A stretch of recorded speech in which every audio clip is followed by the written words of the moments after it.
देखिए, अपनी 155 नंबर की गाथा चल रही है। उसका उसकी टीका का आखिरी प्रकरण है। इसमें ये बताया गया है कि अब वास्तव में यदि किसी भी प्रकार सम्यक ज्ञान ज्योति प्रकट करके जीव पर समय को छोड़कर स्व समय को ग्रहण करता है तो कर्म बंध से अवश्य छूटता है। इसलिए वास्तव में ऐसा निश्चित होता है कि जीव स्वभाव में नियत चारित्र वह मोक्ष मार्ग है। क्या अर्थ हुआ कि अब निश्चित हो गया, पूरी गाथा का निष्कर्ष निकला कि वास्तव में यदि यदि करेगा तो होगा, यदि नहीं करेगा तो नहीं होगा। ठीक है, यदि किसी भी प्रकार, किसी भी प्रकार क्या मतलब है, किसी भी प्रकार सम्यक ज्ञान ज्योति प्रकट करके, किसी भी प्रकार का तात्पर्य क्या होगा, किसी कोई अलग अलग प्रकार से प्रकट होता है क्या? कोई अलग तरह से सम्यक ज्ञान ज्योति प्रकट कर ले, कोई अलग तरह से कर ले। तो ये कहना क्या चाह रहे हैं आचार्य? किसी भी प्रकार, जैसे सुख, निर्दोष सुख, निर्दोष आनंद लो जहां भी प्राप्त हो, ऐसी छूट दे दी कि जहां से भी मिले वहां से ले लो। तो मिलने का स्रोत तो एक ही है। तो अंत में जीव खोजता खोजता कहां आएगा, है ना? अच्छा, श्रीमद जी ने कह दिया है कि जहां से भी निर्दोष सुख मिल जाए, निराकुल सुख मिल जाए, आत्मिक सुख मिल जाए, जो बाधा रहित हो, अनंत हो, है ना, ऐसा सुख मिल जाए, जो सुख का स्वभाव बताया गया उस तरह का सुख मिल जाए, लो जहां भी प्राप्त हो, कि हाँ ले लो जहां से भी प्राप्त हो जाए। तो हमें ढूंढने लगा कि पंच इंद्रिय के विषयों में मिलेगा क्या, पंच परमेष्टि में मिलेगा क्या, है कि पंचम भाव में मिलेगा क्या, कहां कहां मिलेगा। तो अंत में कहां मिला कि जो एक परम पारणामिक शुद्ध चैतन्य तत्व है, जैसे ही उसका अवलंबन किया और वह आनंद प्रकट हो गया। तो लो जहां भी प्राप्त हो का तात्पर्य ये मत समझ लेना कि कहीं से भी प्राप्त हो जाएगा, कि ये छूट दे रहे हैं कि तुम्हें जहां से ही मिल जाए ले लो। तो मिलेगा तो एक ही जगह है कि एक होए तृणकाल में परमारथनो पंथ, है ना, नान्यः शिवः शिव पदस्य मुनीन्द्र पंथा। तो ऐसे यहां पर लिखा, यदि किसी भी प्रकार सम्यक ज्ञान ज्योति प्रकट करके, कैसे भी किसी भी तरह से किसी भी प्रकार से जीव सम्यक ज्ञान ज्योति को प्रकट कर ले, क्योंकि सम्यक ज्ञान ज्योति प्रकट नहीं होगी तो आगे कुछ होने वाला नहीं। तो सम्यक ज्ञान ज्योति किसी भी तरह से प्रकट कर लो। अब किसी भी तरह से प्रकट कर लो, क्या क्या तात्पर्य है? कि कोई भी तरह से प्राप्त हो जाएगी क्या? कि नहीं, कोई भी तरह से तो नहीं होगी। देखना, प्रवचन सार जी में पहले 80वीं गाथा में अरहंत भगवान का अवलंबन करा के फिर उनके द्रव्य गुण पर्याय स्वभाव बताए, और वैसा ही अपना आत्म स्वभाव बताया, और कहा उन जैसा ही अपने ज्ञान दर्शन द्रव्य गुण पर्याय मई आत्म तत्व को अनुभवो, तो तुम्हारा मोह दूर हो जाएगा। 80वीं गाथा में। फिर 86वीं गाथा में पहुंचे तो वहां कहा कि हम अब दूसरा उपाय बताते हैं। तो दूसरा उपाय क्या बताया? वहां अवलंबन बदल गया। क्या? जिनवाणी को अवलंबन बना दिया, परमागम। ठीक है ना? तो परमागम का अभ्यास करके उसमें से द्रवगुण पर्याय को समझ के, सात तत्वों को समझ के, हे गे उपादेय करके जीव जो परम उपादेय भूत तत्व है उसकी दृष्टि, उसका अनुभव करे, है ना, तो क्या होगा कि ये मोह दूर हो जाएगा। अब देखना, पहले अरहंत भगवान को अवलंबन बनाया और आत्मा का अनुभव कराया, तब मोह दूर होगा कहा। फिर जिनवाणी का अवलंबन कराया, और फिर जिनवाणी जिनवाणी ने क्या बताया कि तुम ऐसे हो, और जैसे हमने अपने आत्मा का अवलंबन किया और मोह दूर हो गया। तो दोनों में विधि तो एक ही है, अवलंबन दो अलग अलग है। एक में अरहंत भगवान अवलंबन है, एक में जिनवाणी अवलंबन है, लेकिन दोनों ही ने जीव को अपना स्वभाव का अवलंबन कराया। और जैसे ही जीव ने अपने ज्ञान दर्शनमयी स्वभाव का अवलंबन किया, और वैसे ही मोह दूर हो गया और परम आनंद उत्पन्न हो गया, स्वचारित्र हो गया, मोक्ष मार्ग प्रकट हो गया।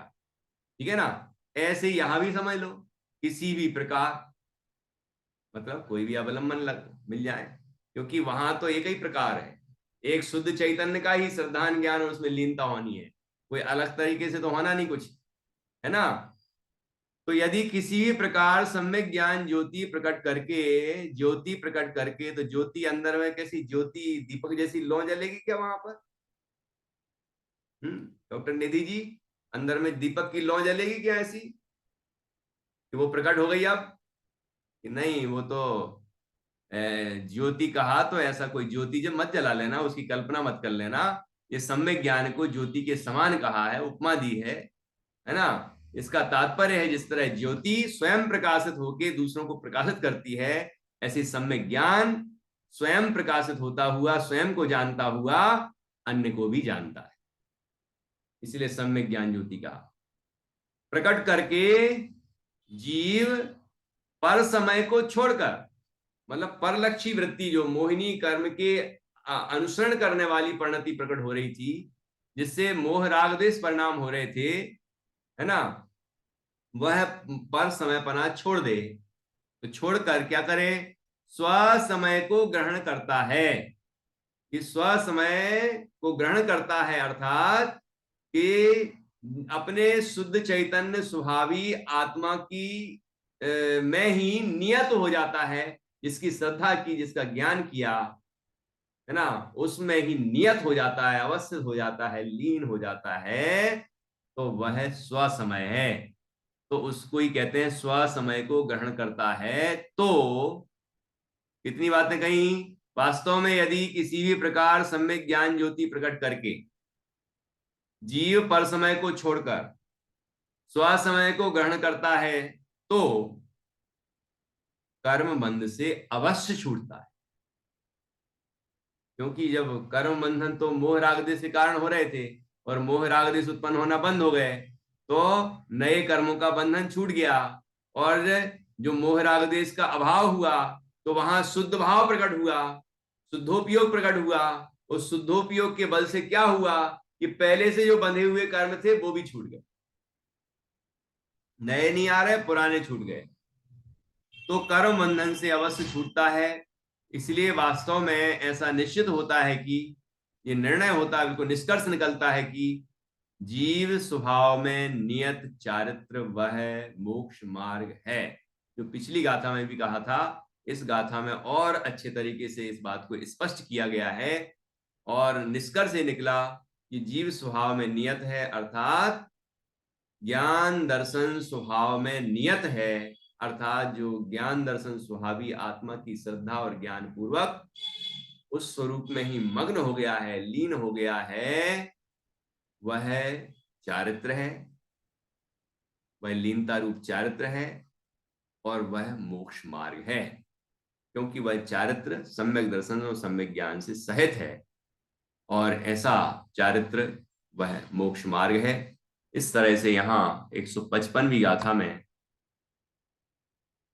स्व समय और पर समय के स्वरूप के साथ साथ पर समय पना छोड़कर स्व समय किस तरह से होते हैं, और स्व समय पना वही चारित्र है, और वह चारित्र ही मोक्ष मार्ग है। ये बात यहाँ पर कही गई है, बहुत सुंदर। यहाँ पर मोक्ष मार्ग का फल भी बता दिया गया है, कर्म बंधन से मुक्ति, मोक्ष की प्राप्ति। एक बार और गाथा पढ़ेंगे और इसके बाद आज की चर्चा को यहाँ पूर्ण करेंगे। जीवो सहावणीय दो अणियद गुण पज्य ओध पर समो यदि कुणदि सगम समयम पभस पभसदि कम बंधादो पभसदि कम बंधादो। क्या अर्थ हुआ था? सीधा सीधा, जीव स्वभाव में नियत, जीव अपने स्वभाव में नियत होने पर भी अनादिकाल से अपने स्वभाव में ही नियत है, मतलब अपने स्वभाव रूप ज्ञान दर्शन स्वभाव रूप ही परिणमन करता है। ज्ञान दर्शन स्वभावी ही है प्रत्येक जीव, संसारी जीव भी, है ना। लेकिन अभी क्या कर रहा है, अनियत गुण पज्योध पर समो, कि जो अनियत गुण पर्याय रूप वर्णन कर रहा है, अर्थात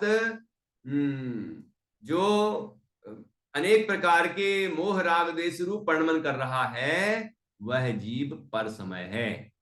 और यदि यदि कुणदि सगम समयम, और यदि स्वसमय पने को प्राप्त कर जाए, पर समय पना छोड़ दे, और अपना जो जीव का स्वभाव है उस स्वभाव में ही नियत हो जाए, तो क्या होगा, तो पभसदी कम बंधा दो, कर्म बंधों को दूर कर देता है, कर्म बंधनों से छूट जाता है, कर्म बंधनों को नष्ट कर देता है, और परम आनंदमयी मोक्ष की प्राप्ति कर लेता है। ऐसी सुंदर 155वीं गाथा की चर्चा हमने आज की। अब इसके आगे 156वीं गाथा आएगी, वहां हम आगे बढ़ेंगे और उसमें पर चारित्र, पर समय में परिवर्तन करने वाले का स्वरूप बताएंगे। ठीक है, इसकी सुंदर चर्चा कल आएगी।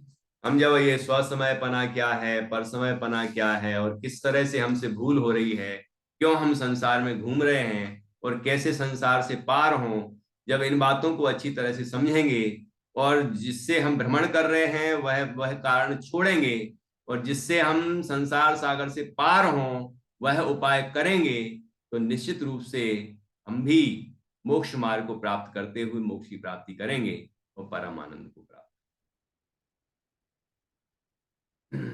अब जिनवाणी स्तुति करते हैं। निज निधि निज में बताई, यह अनंत उपकार है, उसके लिए जिन वाणी माँ को वंदना सत बार है, वंदना सत बार है। गुलदाल सांग जिनवाणी माता की जय, महान जिन धर्म की जय।